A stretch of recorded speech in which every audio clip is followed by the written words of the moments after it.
Waalaikumsalam warahmatullahi. Aku mau nanyain Ibu tentang boti, Bu. Iya. Menurut Ibu, apa yang menjadi penyebab utama generasi muda saat ini banyak terjerumus dalam perilaku menyimpang seperti boti? Pertama ya, kalau kita lihat dari perilaku menyimpang pada seseorang, itu berarti pertama kita lihat dulu lingkungan keluarga. Nah, bisa jadi karena kurangnya penanaman karakter di dalam keluarga. Kayak apa menanam karakter? Ya, perbedaan gender harus jelas. Misalnya kalau perempuan itu seperti apa, kalau laki-laki seperti apa, jenis kelaminnya juga gitu. Kalau anak jenis kelamin laki-laki harusnya punya tanggung jawab seperti apa, yang perempuan juga begitu. Nah, kalau sudah di keluarga sudah benar, nanti kan dia keluar tuh kenal sama teman-temannya. Nah, lingkungan sekolahnya begitu juga enggak. Kalau lingkungannya sekolah sama-sama tidak mendukung, otomatis dia akan begitu juga. Nah, kalau udah lingkungan, nanti teman bermain nih, biasanya teman bermainnya kan ada tuh kalau dia berteman dengan orang yang seperti itu, otomatis secara tidak langsung dia akan berpengaruh walaupun tanpa disadari. Jadi kalau Ibu bilang sih, memang faktor utama yang harus kita jaga adalah penanaman karakter di saat dia di rumah maupun di sekolah. Menurut Ibu, gimana pandangan Ibu tentang hubungan antara akhlak remaja dengan pergaulan modern, media sosial, lingkungan sekolah, budaya yang sesuai dengan nilai Islam? Kalau hubungannya itu sangat erat. Jadi kalau misalnya kita boleh modern, boleh lebih maju, boleh pakai digital ya.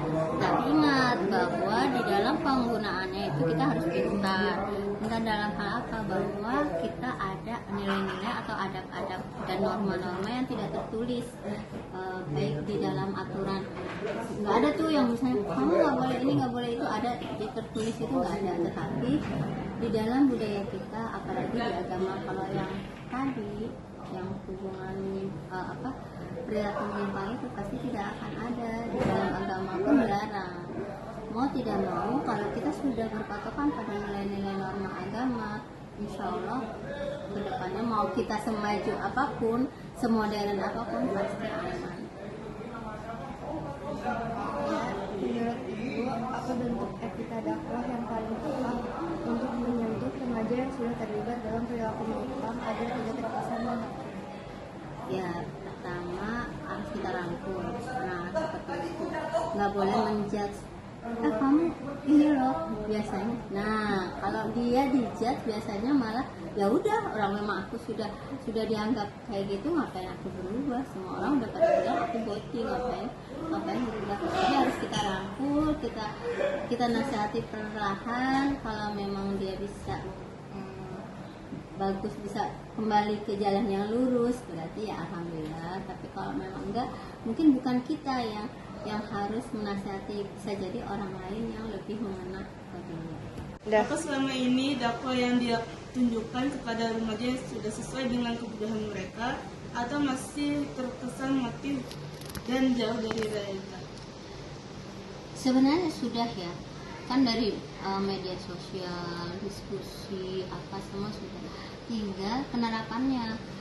Terkadang tidak semua anak atau semua yang mempunyai perilaku menyimpang itu harus diberi terapi atau dilakukan hal yang sama. Contoh nih, misalnya ibu boti, terus ibu dengan dinasihati saja ibu sudah sadar. Tapi ada juga yang nggak bisa, walaupun udah dinasihati, dipesantrenin gitu, pokoknya dikasih cara-cara yang mungkin lebih ekstrim, ternyata tidak berubah. Nah, itu beda-beda. Kayak kita kalau ke dokter, sakitnya sama, sakit pusing, tapi obatnya beda-beda. Nah, kita harus tahu obat atau terapi apa yang cocok untuk seseorang itu.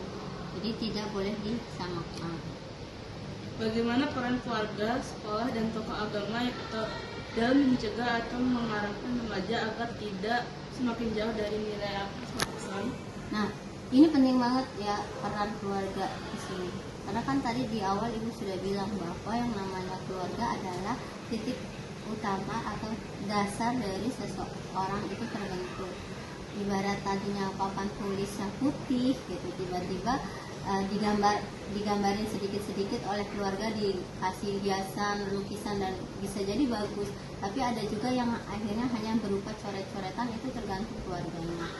Kalau dari keluarganya sudah bagus, maka anak itu pada saat di sekolah ditanamkan nilai-nilai yang bagus pula, maka akan bagus.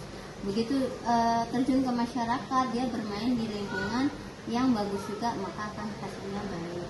Tapi kalau di rumahnya sudah bagus, ternyata di lingkungan sekolah ada yang temennya yang melakukan perilaku menyimpang, dia lihat dan dia tirukan, maka jangan salahkan anaknya. Bisa jadi lingkungan itulah yang berperan penting di situ. Jadi kalau bisa sebagai keluarga cari sekolah yang baik buat anaknya, kemudian nanti lingkungan kerja juga harus yang bagus, lingkungan bermasyarakat juga harus bagus, maka akan bagus. Makanya penting tuh kata kalau bermain dengan orang yang tukang jual minyak tanah, maka kita akan bau minyak tanah. Tapi kalau kita dekat dengan orang yang jual minyak wangi, maka kita wangi. Tuh, ya. Pokoknya kalau sudah terlihat ada yang menyimpang, kalau kita tidak bisa membantu dia untuk berubah, maka kita harus menjauh agar kita tidak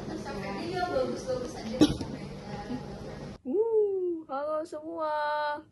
Kali ini aku, Vena, akan mewawancarai adik saya. Bilang halo dong. Hai.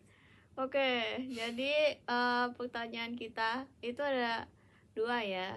Jadi yang pertama-tama, apa yang kamu lihat atau rasakan tentang fenomena maraknya boti atau perilaku menyimpang di kalangan teman sebaya? Yuk. Menjijikan. Di lorong pangan banyak yang jijik. Oke, good to know. Oke, pertanyaan kedua. Menurut kamu apa alasan teman-teman remaja bisa tertarik dengan hal atau perilaku berikut yang tadi? Dari kawasan online sih, karena gadget jadi populer, jadi ya pada ikut-ikutan gitu tren. Kayak ikut tren. Oh iya, kayak ada apa laki-laki di Instagram Reels ya contohnya gitu. Iya. Terus itu kayak gitu.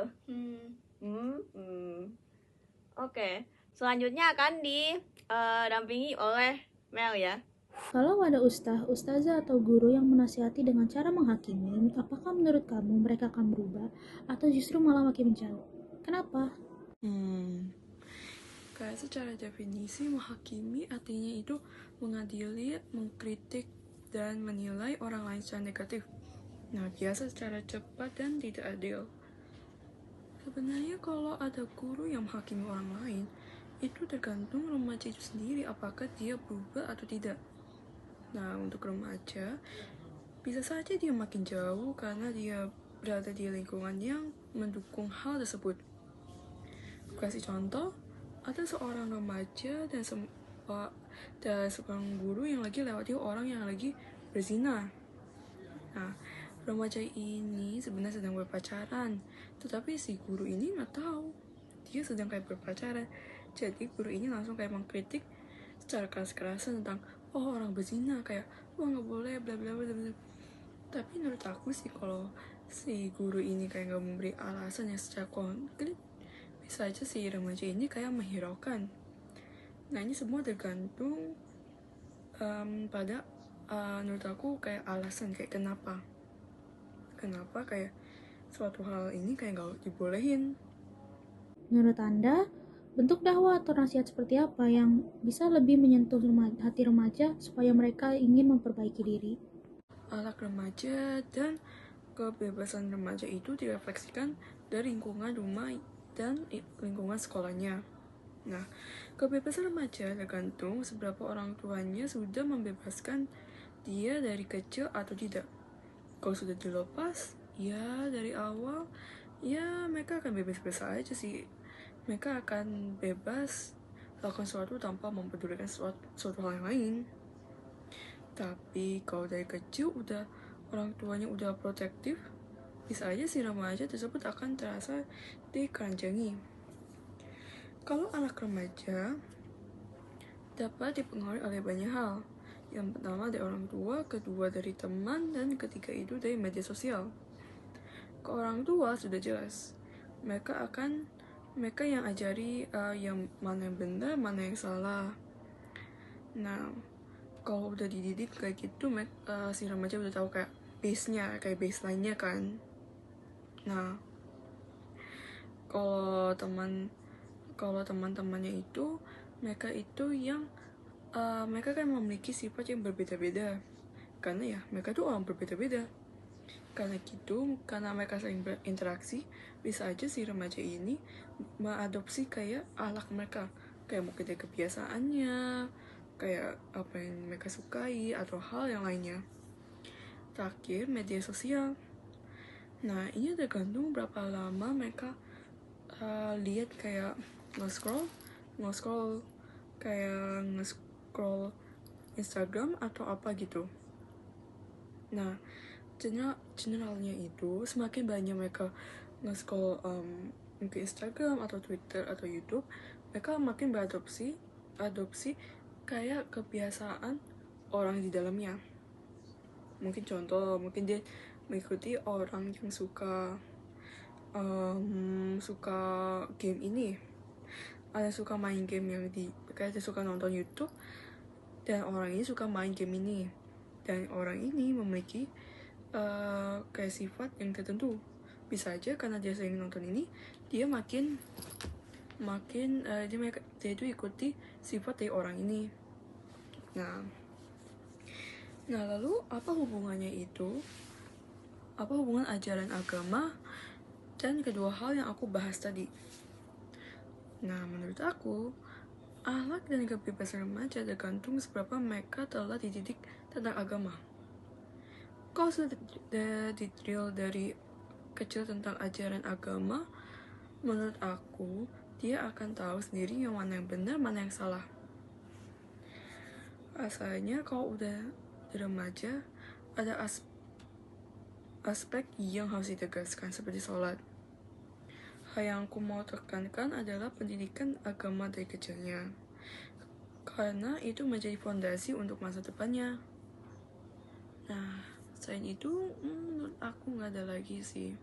Itu sih menurut aku hubungan antara mereka bertiga, antara akhlak, kebebasan, sama ajaran agama, yaitu.